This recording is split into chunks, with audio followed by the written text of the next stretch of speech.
जय हिंद दोस्तों। स्वागत है एक बार फिर से ओपन स्टडी परिवार में आप सभी का। एसएससी सीपीओ 2024 टीयर 1 का रिजल्ट आ चुका है। रिजल्ट नहीं मतलब आंसर की आ गई है और अभी उसकी कट ऑफ आनी बाकी है। अब बात आती है कि सर अगर मेरा टीयर 1 क्वालिफाई होता है तो मैं टीयर 2 के लिए जब मैं अपियर होऊंगा तो उसमें मेरी क्या स्ट्रैटेजी रहनी चाहिए जिससे मेरा मेंस क्लियर हो जाए और मुझे मेरी मनपसंद पोस्ट मिल सके। और हर एक एस्पिरेंट की जो भी सीपीओ का पेपर देता है उसकी सबसे पहली डिजायर रहती है दिल्ली पुलिस सब इंस्पेक्टर, ठीक है। और इसीलिए दिल्ली पुलिस सब इंस्पेक्टर के भाव बढ़े हुए हैं।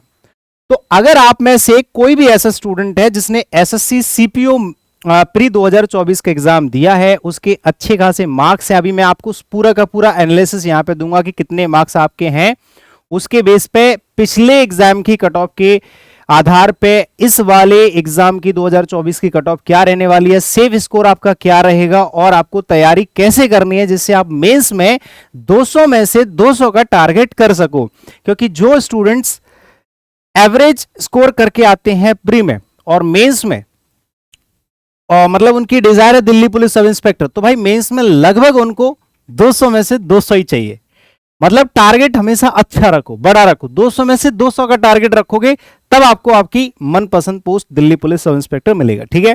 तो चलिए शुरू करते हैं अपनी कहानी की। सीपीओ 2024 के बारे में पूरी जानकारी भी दूंगा, ये भी बताऊंगा 200 में से 200 का टारगेट आप कैसे सेट करोगे, तैयारी कैसे करोगे और अच्छा स्कोर कैसे करोगे, सेफ स्कोर अभी आपका प्री में क्या है, ठीक है, कट ऑफ क्या एक्सपेक्ट की जा सकती है, ये सारी बातें बताऊंगा। उससे पहले मैं आपको अपने बारे में बता दूं कि मेरा नाम है अनिल जादव, मैं इंग्लिश एजुकेटर हूं, कॉम्पिटेटिव एग्जाम्स के लिए पढ़ाता हूं, स्पेशली एसएससी में मेरी एक्सपर्टीज है जिसमें मैंने खुद भी 4 बार एसएससी के अलग अलग एग्जाम्स में फुल स्कोर किया है। सीपीओ 2019 टीयर 1 में, टीयर 1 है ये याद रखना, गलत लिख गया, 50 में से 50 थे। सीजल 2019 प्री में 50 में से 50, मेंस में 195 रॉ स्कोर था, नॉर्मलाइज्ड स्कोर 201 था 200 में से।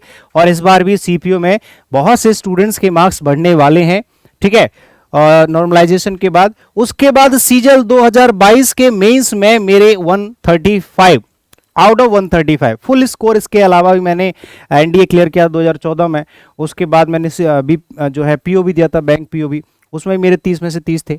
तो इंग्लिश में हमेशा से मैंने फुल स्कोर किया और बहुत ज्यादा हार्डवर्क की जरूरत नहीं पड़ेगी, बहुत ज्यादा मशक्कत करने की जरूरत नहीं पड़ेगी, ये स्कोर आप भी कर सकते हैं, ठीक है।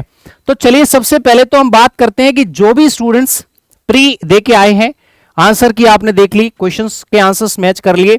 अब आपकी 2023 के सीपीओ प्री से अगर हम कंपेयर करें इस बार की कट ऑफ को एक्सपेक्ट करते हैं, ठीक है, कि कितना एक्सपेक्टेशन रख सकते हैं 2024 प्री की कट ऑफ का और आपका सेफ स्कोर क्या रह सकता है। देखो सबसे पहली बात तो वैकेंसी पे 95% जो चीजें हैं वो वैकेंसीज पे ही डिपेंड करती हैं कट ऑफ की।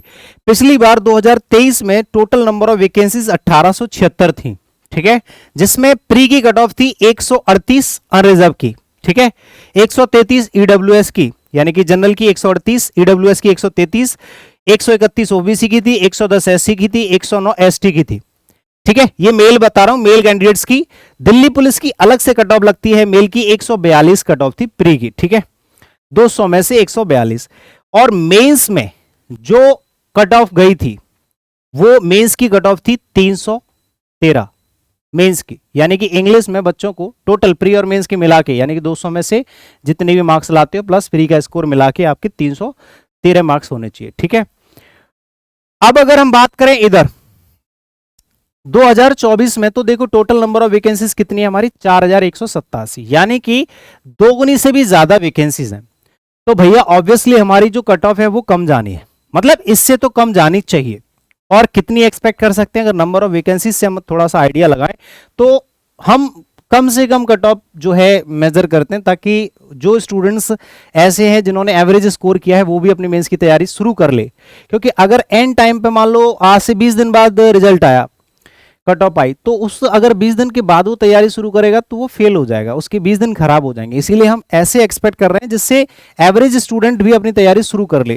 तो हम एक्सपेक्ट करके चलते हैं मिनिमम 120 भी मान सकते हैं, लेकिन आप 125 मान के चलो।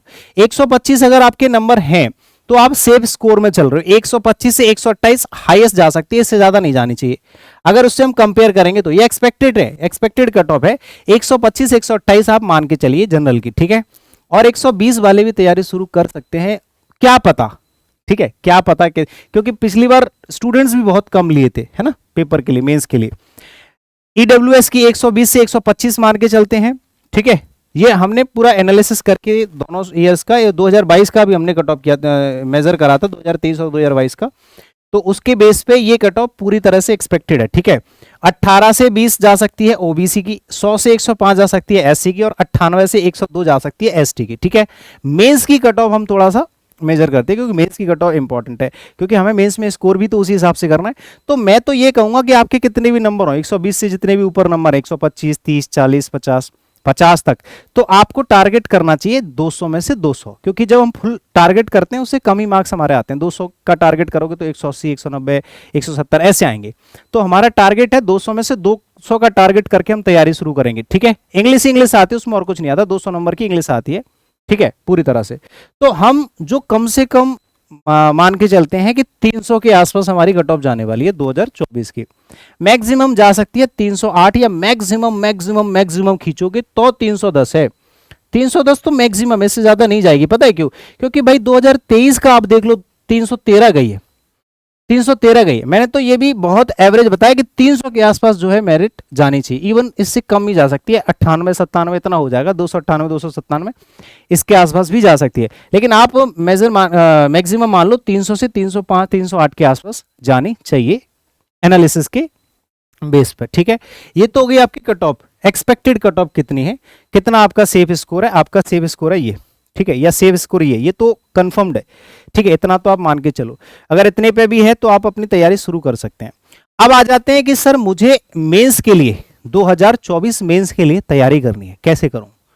घर बैठे अगर आपको फ्री में तैयारी करनी है, कैसे करनी है? घर बैठे अगर आपको तैयारी पूरी करनी है, आप किसी भी लेवल पे स्टैंड करते हो, तो घर बैठे तैयारी कैसे कर सकते हैं? आपकी प्रॉब्लम कहां कहां है, परेशानी कहां कहां है, आप रिस्क कहां लोगे, कहां नहीं लोगे, सारी चीजें बता दूं। देखो, सिर्फ और सिर्फ इंग्लिश का खेल है मेंस में। मेंस में सारा का सारा खेल है भैया इंग्लिश का, ठीक है। और 200 नंबर की इंग्लिश आपसे पूछी जाएगी। कितने भैया? 200 मार्क्स की। अब 200 मार्क्स की इंग्लिश में देखो सबसे ज्यादा किन पार्ट्स पे आपको फोकस करना है, क्योंकि देखो वॉइस और नरेशन प्री में नहीं पूछे जाते, पीक्यूआरएस प्री में नहीं पूछे जाते, वो रख लिए जाते हैं मेंस के लिए, ठीक है। कॉम्प्रिहेंशन में पैसेज नहीं पूछे जाते हैं, वो मेंस के लिए रख लिए जाते हैं। क्लोज टेस्ट एक पूछा जाता है, बाकी सारे मेंस के लिए रख लिए जाते हैं। पीक्यूआरएस में S6, S1, S6 वाले सवाल पूछे जाते हैं, मेंस के लिए रख लिए जाते हैं। नॉन फाइनाइट टेंस के जो सवाल पूछे जाते हैं मेंस के लिए रख लिए जाते हैं। प्री में आपके आर्टिकल, प्रेपोजिशन, कंजंक्शन, इनसे सवाल पूछ लिए जाते हैं। सिनोनिम, एंटोनिम की जो जनरल वोकैबुलरी होती है वो आपकी पूछी जाती है प्री में, अच्छे लेवल की वोकैबुलरी। ईडियम्स जो होते हैं वो आपके वन वर्ड्स जो है, ईडियम्स जो है अच्छे लेवल से पूछे जाते हैं, 10-10 क्वेश्चन आपके पूछे जाते हैं वोकैबुलरी के, मेंस के लिए रख लिए जाते हैं। तो बल्क में जो क्वेश्चन आपसे पूछे जाएंगे ना, 10-10, 15-15 पीक्यूआरएस क्वेश्चंस पूछे जाएंगे, वो आपके पूछे जाएंगे मेंस में। यानी कि ये है कि तैयारी थोड़ी सी अच्छी होनी चाहिए मेंस के लिए, ठीक है, क्योंकि उसमें टॉपिक्स भी जो एडवांस टॉपिक है वो मेंस के लिए रख लेते हैं, क्योंकि नंबर ऑफ क्वेश्चंस भी ज्यादा है, 100 क्वेश्चन पूछने हैं भाई, 200 नंबर का पेपर है, तो भर भर के सवाल पूछते हैं वो, ठीक है। आ जाते हैं ग्रामर। तो देखो सबसे पहले के 15 दिन आपको ग्रामर पे ही फोकस करना है, मैं तो आपको यही कहूंगा, क्योंकि ग्रामर आपने पढ़ रखी है और आप अच्छे से उसको रिवाइज भी कर लोगे। तो 15 दिन आपको क्या करना है, सबसे पहले शुरुआत है, जैसे अगर आज से तैयारी शुरू करो तो 15 दिन में आप अपनी ग्रामर का रिवीजन करना स्टार्ट कर दो। अगर आप एक चैप्टर का रिवीजन करते हैं तो मैक्सिमम 1 घंटे का टाइम आपको लगता है रिवीजन में, अगर आपने पहले अच्छे से पढ़ रखी है ग्रामर तो एक चैप्टर में रिवीजन करने में, अब देखो दिन में कितने घंटे आप पढ़ सकते हो, आपको सिर्फ इंग्लिश पढ़नी है, सिर्फ इंग्लिश, और कोई सब्जेक्ट पढ़ना ही नहीं है, और फिजिकल की तैयारी करनी है क्योंकि बीच में फिजिकल होगा। तो मेरे भाई सिंपल सी बात है, आप आराम से मिनिमम 7 से 8 घंटे दे सकते हो, 7 से 8 घंटे आराम से दे सकते हो, 7 से 8 घंटे आप आराम से इंग्लिश को दे सकते हो। मतलब 8 घंटे की स्ट्रेटेजी समझते हो भैया? मल्टीपल क्वेश्चंस हो गए आपके पास, मल्टीपल। आपको चारों सब्जेक्ट नहीं पढ़ने, कम से कम 8 घंटे आपको रेगुलर दिन में 8 घंटे पढ़ना है, और उससे ज्यादा भी चला जाता है बच्चों का, क्योंकि पूरा का पूरा फोकस वो इंग्लिश पर रखते हैं। तो मिनिमम 8 घंटे आप पढ़ोगे, मिनिमम 8 घंटे, इसे 7 को भी हटा दो, मैं तो कहता हूं मिनिमम 8 घंटे पढ़ो। अब 8 घंटे में आपने 1 घंटे में एक चैप्टर का रिवीजन कर लिया, मैं तो कहता हूं 1.5 घंटे में कर लो भाई, 1.5 घंटे में कर लो। आप एक दिन में क्या क्या करोगे, 1.5 घंटे में आपने रिवीजन कर लिया पूरा चैप्टर, ठीक है। बाकी का 1.5 घंटे में आपने क्या कर लिया या 2.5 घंटे में आपने क्या कर लिया, 200 क्वेश्चंस का आपको टारगेट करना चैप्टर वाइज, उसी चैप्टर के 200 क्वेश्चन का टारगेट रखना है। हर चैप्टर का 200 क्वेश्चन का मिनिमम टारगेट रखो चैप्टर वाइज ग्रामर के, ठीक है। इसमें आपका 2 घंटे मान के चलो, 2 घंटे नहीं तो 2.5 घंटे मान लो, कोई दिक्कत नहीं है, ठीक है। 2 से 2.5 घंटे मान लो भैया, 3 घंटे मान लो, कोई दिक्कत नहीं, 3 घंटे मान लो, 3 घंटे में तो कर लोगे। 3 घंटे में आपने 200 क्वेश्चंस लगा दिए एक चैप्टर के, 1.5 घंटे में आपने रिवीजन कर लिया, हो गए आपके 4.5 घंटे। और बाकी के बचे 3.5 घंटे में आपने लगातार वोकैबुलरी पढ़ी। 3.5 घंटे में मिनिमम टारगेट है आपका 200 वर्ड्स का, इससे ज्यादा आप 350 वर्ड्स तक लेके जा सकते हैं। वर्ड्स का मतलब है कि टोटल नंबर ऑफ वोकैबुलरी। हथकंडे आप कोई से भी अपनाइए, आपको नौकरी लेनी है, आपको ही मेहनत करनी है, ठीक है।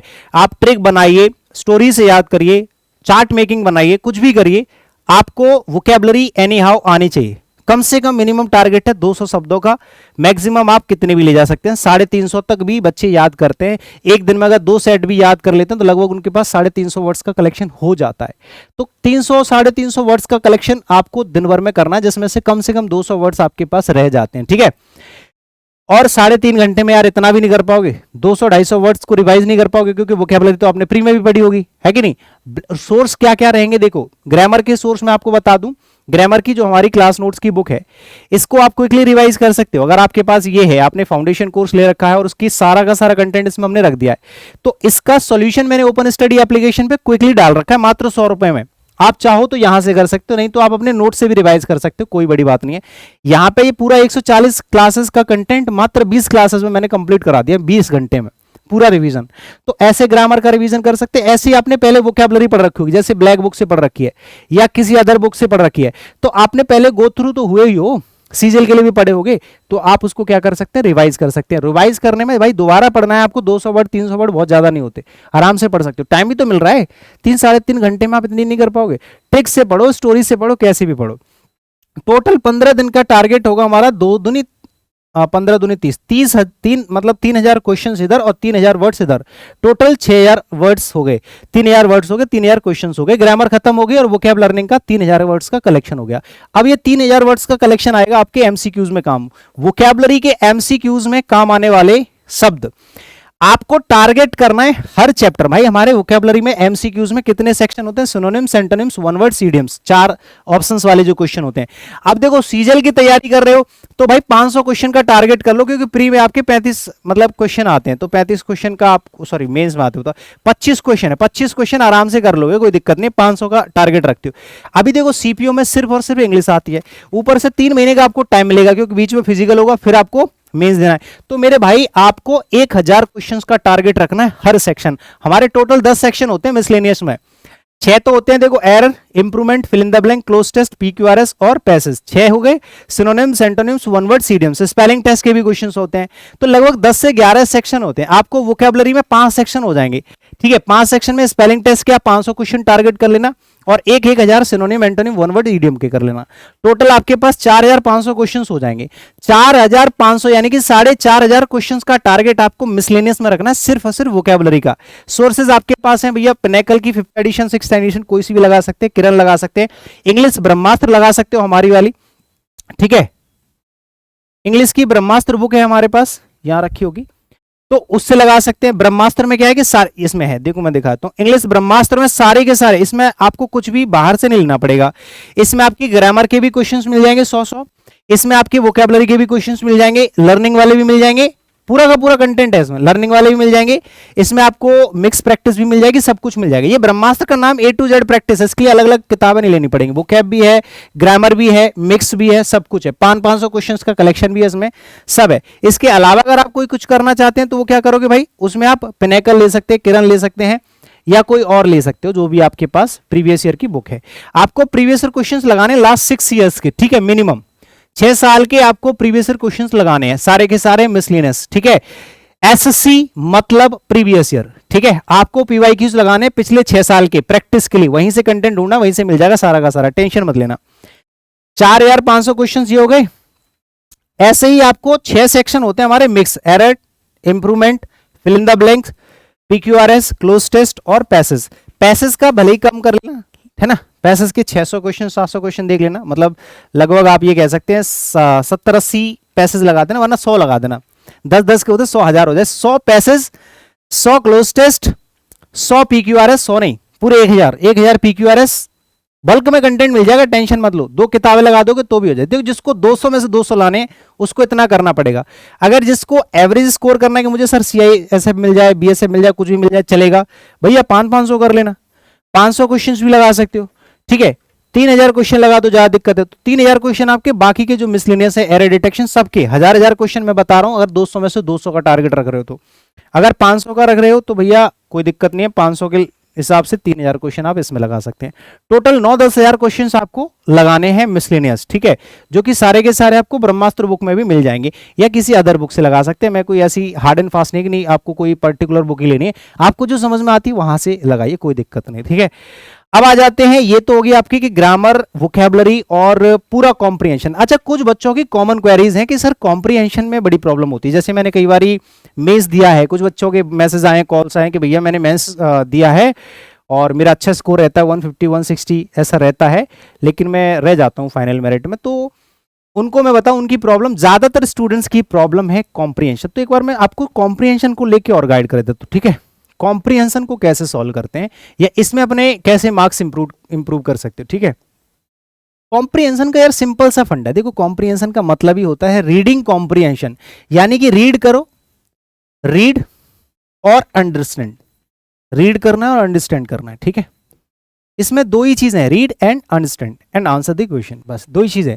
तो भाई रीड करने के लिए क्या करना पड़ेगा, सिंपल सी चीज है, मैं आपको सोर्स बता रहा हूं, आज से लग जाओ। डेली आपको टारगेट रखना है, डेली का। डेली अब आपको क्या करना है, 1 घंटे रीडिंग करनी है, ठीक है। 1 घंटे आपको रीडिंग करनी है डेली, ठीक है। और रीडिंग करते करते आपको समझने के लिए क्या करना है, वर्ड मीनिंग्स लिखने हैं, वर्ड्स प्लस रूल्स, जो भी वहां पे आपके रूल्स अप्लाई हो रहे हैं उनको मेमोराइज करा करो कि अच्छा इस वाले सेंटेंस में ये वाला रूल लगा है, इस वाले सेंटेंस में ये वाला रूल लगा है, अच्छा ये रूल जो सर ने पढ़ाया वो क्या सही बैठ रहा है या गलत बैठ रहा है। दूसरी चीज वर्ड्स देखो कि इसमें कौन कौन से वर्ड्स हैं, अगर कोई टफेस्ट वर्ड है या कोई ऐसा वर्ड है जो आपको नहीं आ रहा है, समझो उसको, लिखो, सर्च करो, उसके मीनिंग्स लिखो। एटलीस्ट न्यूज़पेपर में से डेली के आपके कम से कम 40 से 50 वर्ड्स निकलने चाहिए, 30 से 40 वर्ड्स तो कम से कम निकलने चाहिए। अच्छा सोर्स क्या रहेगा 1 घंटे डेली रीडिंग करने के लिए, आपके पास एडिटोरियल रहेगा, ठीक है, एडिटोरियल रहेगा या फिर आपका नोवेल रहेगा, ठीक है, ठीक है। न्यूज़पेपर से आपको क्या पढ़ना है मेरे भाई, न्यूज़पेपर से आपको एडिटोरियल पढ़ना है, ठीक है, या फिर जो बिजनेस टाइम्स होता है, जैसे टाइम्स ऑफ इंडिया में बिजनेस टाइम्स हो गया, या फिर इंडियन एक्सप्रेस पढ़ रहे हो, बहुत अच्छा पेपर है, इंडियन एक्सप्रेस या द हिंदू, दोनों में से कुछ भी पढ़ सकते हैं, ठीक है। पेपर तो सारे अच्छे होते हैं लेकिन द हिंदू पढ़ते हो तो बेटर है। द हिंदू में से अगर आप एडिटोरियल पढ़ रहे हो, कम से कम 1 घंटे उसमें से वर्ड मीनिंग्स और रूल्स को समझना है, ठीक है, यहां से।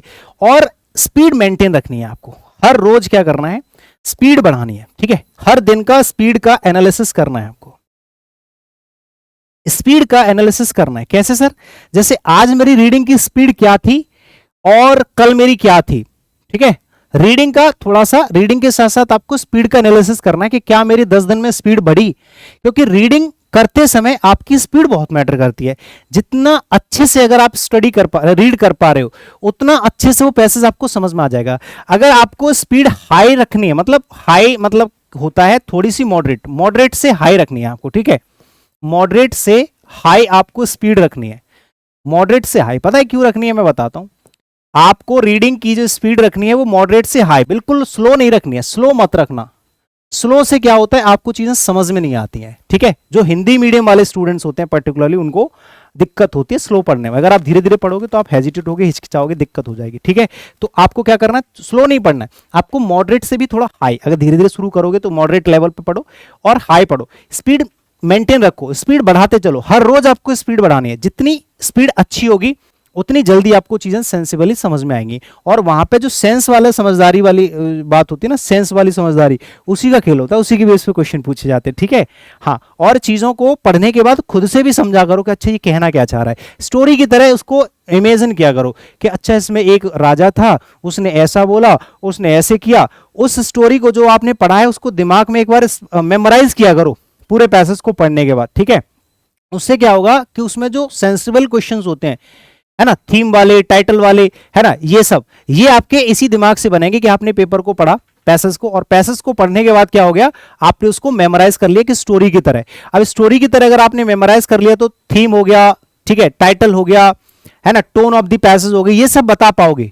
अगर ये चीजें तभी बता पाओगे जब उसको आप स्टोरी की तरह मेमोराइज करोगे, ठीक है।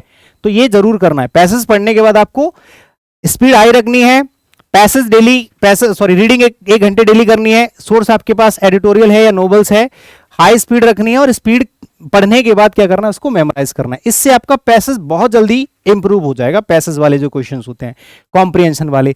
और इसी से आपका क्लोज टेस्ट आपका हेल्प करेगा, क्लोज टेस्ट में भी हेल्प होगी। क्लोज टेस्ट में बस आपको ग्रामर थोड़ी सी ऐड करनी है। अच्छा, कॉम्प्रिहेंशन में कम से कम 3 से 4 क्वेश्चन ऐसे आते हैं जो वोकैबुलरी बेस्ड होते हैं, ठीक है, ये वोकैबुलरी बेस्ड होते हैं। तो ये वोकैबुलरी भी आपको ध्यान रखनी है, न्यूज़पेपर से ही निकालनी है, न्यूज़पेपर से ज्यादा वोकैबुलरी निकालने की कोशिश करना, क्योंकि वो पैसेज में बहुत काम आती है। न्यूज़पेपर से अगर आप वोकैबुलरी निकालते हो एडिटोरियल से, तो वे वोकैबुलरी आपके पैसेज में बहुत काम आती है, ठीक है, इसका भी ध्यान रखना। तो ये कॉम्प्रिहेंशन की गाइडेंस होगी आपकी पर्टिकुलरली। ग्रामर और वोकैबुलरी की मैंने यहां पे आपको करा दी। प्रैक्टिस का मैंने टारगेट आपको बता दिया कि कितने कितने क्वेश्चंस का टारगेट रखना है, कितने घंटे दिन में पढ़ना है, सब कुछ बता दिया। कितने घंटे पढ़ना है, कितने क्वेश्चन का टारगेट करना है, कैसे कैसे पढ़ना है, सोर्स क्या रहेंगे, सब कुछ बता दिया, ठीक है। अगर कोई डाउट रह जाता है तो आप कमेंट में मेरे साथ शेयर कर सकते हैं, कमेंट बॉक्स में जो भी चीजें आप पूछना चाहते हैं, या फिर मेरा कॉन्टैक्ट नंबर है 73517068 और 83, ठीक है। और भी कॉन्टैक्ट नंबर है, मैं यहाँ पे शेयर कर दूंगा, यहाँ पे लिखा हुआ है, किसी तरह की कोई प्रॉब्लम है तो। अच्छा, इससे जाते जाते मैं आपको कुछ बातें और बता दूं। जैसे अगर आप लोग चाहते हैं कि सर जो कंटेंट आपने बताया है, क्या ये कंटेंट हमें एक जगह मिल जाएगा?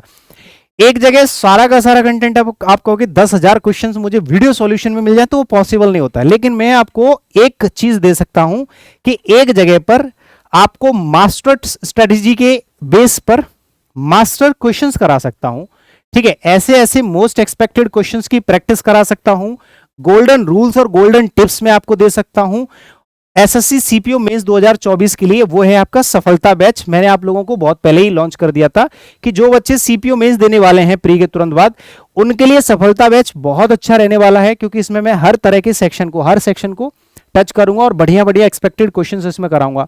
इसमें हमारी वोकैबुलरी किससे हमने शुरुआत करी है, वोकैबुलरी की प्रॉब्लम सबसे ज्यादा रही है स्टूडेंट्स की पीछे भी पिछले एग्जाम्स में, वो आपकी इसमें कवर हो जाएगी, ठीक है।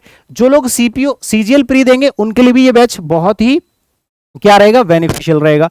तो सीजीएल प्री और सीपीओ मेंस दोनों के लिए ये बैच बिल्कुल प्रैक्टिस बैच है, क्रैश कोर्स। इसमें जो मास्टर चीजें होती हैं, जैसे कि गोल्डन रूल्स हो गए, गोल्डन टिप्स हो गई, एक्सपेक्टेड वोकैबुलरी हो गई, है ना, मोस्ट रिपीटेड वोकैबुलरी हो गई, उस तरह की चीजें आपको इसमें मिल जाएंगी। मतलब कम टाइम में हाईली एग्जाम ओरिएंटेड कंटेंट आपको मिलेगा। सफलता बैच 399 रुपीज में है, वैसे 600 रुपए का कोर्स है, 1 साल की वैलिडिटी है, आराम से पेपर दे सकते हैं कोई भी, ठीक है। इसके अलावा अगर आप चाहते हैं कि सर मैं 2 महीने के लिए या 3 महीने के लिए आपके पास आ जाऊं, आप मुझे इंग्लिश यहीं पे पढ़ा दो, तो भैया आपका बहुत बहुत स्वागत है और आपकी अच्छी तैयारी मैं यहां पे करा सकता हूं। अगर आप गुरुकुल ज्वाइन करना चाहते हैं, यहां आपको हॉस्टल भी मिल जाएगा, आपको क्लासेस भी मैं दे दूंगा, लाइब्रेरी आपकी सीट रिजर्व हो जाती है, 3 टाइम का खाना मिलता है, यहाँ पे वाईफाई आपको फ्री मिलेगा, ठीक है। रूटीन हम बना के देंगे, कितने घंटे से कितने बजे से कितने बजे तक पढ़ना है, कितने घंटे पढ़ना है। आप इसमें फिजिकल भी कर सकते हैं, फिजिकल के लिए अलग से टाइम निकाल देंगे, आपको गाइड भी किया जाएगा, किसी भी सब्जेक्ट से रिलेटेड डाउट भी आपको यहां पे दे दिया जाएगा। सीजीएल हो या सीपीओ मेंस के लिए अगर आप लोग आना चाहते हैं 2 महीने के लिए, 3 महीने के लिए आ सकते हैं, आपका मोस्ट वेलकम है, ठीक है। और ये हमारी प्रैक्टिस बुक है, अगर आप लेना चाहते हैं तो अमेज़न फ्लिपकार्ट से मंगवा सकते हैं। और ये क्लास नोट्स हैं, ग्रामर के 140 क्लासेस का कंटेंट इसमें लिखा हुआ है, और इसको मैं वीडियो सॉल्यूशंस में क्विकली रिवाइज भी करा दिया है। ये भी आपको 99 रुपीज में ओपन स्टडी एप्लीकेशन पे मिल जाएगा, ठीक है। तो ओपन स्टडी एप्लीकेशन डाउनलोड कर लीजिएगा, वहां पे सारी की सारी डिटेल आपको मिल जाएगी, ठीक है। तो उम्मीद करते हैं कि आपको सारी चीजें अच्छे से क्लियरली समझ में आ गई हैं। और अगर आपको ये वीडियो अच्छा लगता है तो फटाफट से मुझे कमेंट करके जरूर बताइएगा सेशन कैसा लगा, आपको कुछ चीजें समझ में आई या नहीं, ठीक है। जय हिंद, मिलते हैं अगले सेशन में, थैंक यू।